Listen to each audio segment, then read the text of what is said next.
ओम शांति। भगवान को कहा जाता है नॉलेजफुल। अगर वे प्रेरणा से कार्य करता तो सृष्टि चक्र का ज्ञान कैसे देता? बाप को तो आना पड़ता है,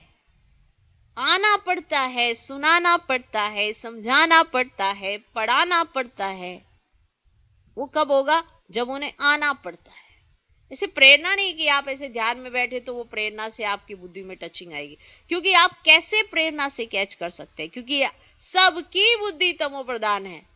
तो बताओ कैच कैसे करेंगे?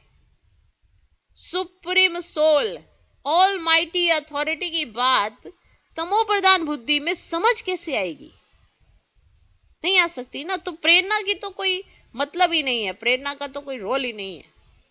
प्रेरणा से कुछ नहीं होता। उनको आना पड़ता है, समझाना पड़ता है, ये वर्ल्ड ड्रामा कैसे चलता है ये बताना पड़ता है। फिर वो बताते हैं कि मेरा पार्ट क्या है। तो बाप को तो आना पड़ता है। किरदार है उनका इस वर्ल्ड ड्रामा के अंदर कि वो ही ये ज्ञान सुनाएंगे, वो ही ये समझ देंगे कि सृष्टि का आदि मध्य अंत क्या है, इसकी हिस्ट्री और ज्योग्राफी क्या है, वो ही बताएंगे। तो इसलिए उन्हें ज्ञान सागर नॉलेजफुल कहते हैं। नॉलेज किसको कहा जाता है? नॉलेज किसको कहा जाता है? वैद तो जब मिले तब पता पड़े। माना नॉलेज भी किसको कहेंगे? ज्ञान सागर कौन सी नॉलेज देता है? वो ऐसा कौन सा ज्ञान है जो वो देंगे? तो जब वो आए, हमें सुनाए, तब तो हमें पता चले कि नॉलेज क्या चीज है। मिला ही नहीं तो अर्थ का कैसे मालूम पड़े? तो उनका आना क्यों जरूरी है और हमको वो पढ़ाते क्यों है, इसका सही मायने में अर्थ हमको समझ में आना चाहिए।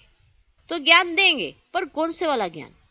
रामायण, महाभारत, गीता, कौन सा वाला? आपके यहां का किस चीज का ज्ञान देंगे? कारपेंटरी का ज्ञान, कारपेट बनाने का ज्ञान, किस चीज का ज्ञान देंगे? आपका और अपना, और इस सृष्टि के आदि मध्य अंत का, रचता का, रचयिता का, रचना का, इसका ज्ञान। इस वर्ल्ड की हिस्ट्री ज्योग्राफी का ज्ञान कि इसके साथ हुआ क्या। ये तक आपको पता पड़ा कि बाहर से आके राजाओं में फूट पड़ी तो लड़े।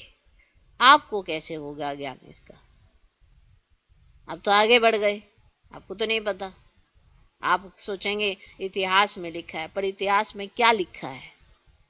इतिहास में भी मनुष्य ने तब लिखा जब वो इतिहास ही नहीं था। बाद में सोच सोच के लिखना और उसकी रचना करनी शुरू की, उसमें तथ्य और सत्य क्या है।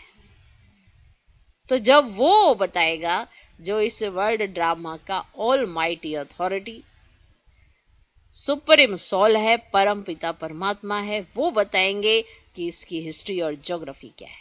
क्योंकि ये लिखी नहीं जा सकती, और लिख के भी आप कितना रख लोगे?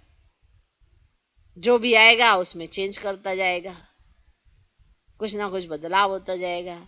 नई चीज को आप पकड़ लेते हो, पुरानी चीजें छूटती जाती हैं। और अगर कोई पुरानी चीज पढ़ने भी बैठेगा तो उसके पास पुरानी चीजों का ज्ञान ही नहीं होगा, समझ ही नहीं होगी, तो वो पढ़ेगा क्या? तो ज्ञान किस चीज का? मिला ही नहीं तो अर्थ कैसे मालूम पड़े? ओम शांति।